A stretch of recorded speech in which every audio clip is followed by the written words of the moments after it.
সম্প্রতি বিশ্বের একটি দেশ WHO থেকে তারা তাদের সমর্থন তুলে নিয়েছে বা তাদের নিজেদের নামকে তুলে নিয়েছে। সেই দেশটার নাম কি? মনে রাখবে, ইউনাইটেড স্টেট অফ আমেরিকা। এবং আমেরিকার যিনি নতুন রাষ্ট্রপতি হয়েছেন ডোনাল্ড ট্রাম্প সরকারে বসার পর প্রথম এই সিদ্ধান্তটা তিনি নিয়েছেন কিনা WHO থেকে তাদের সমর্থন তুলে নেবেন।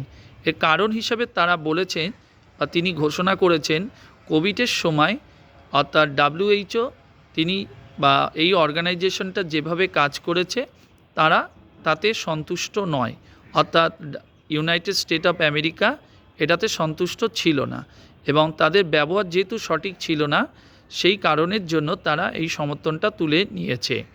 এবং এই যে WHO কথা আমরা বলছি, এই WHO পুরো নামটা কি? World health organisation.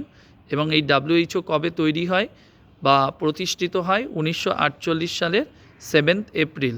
আর এই 7 এপ্রিল দিনটাকে বিশ্ব স্বাস্থ্য দিবস হিসাবে পালন করা হয়, অর্থাৎ WHO জন্মদিন এই দিনটাকে পালন করা হয় বিশ্ব স্বাস্থ্য দিবস। এদের হেডকোয়ার্টার কোথায়?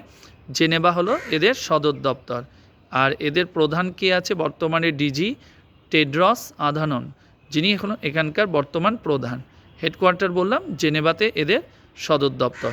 তো সেই WHO থেকেই সম্প্রতি USA তারা তাদের নামকে বা তাদের সমর্থনকে তুলে নিয়েছেন।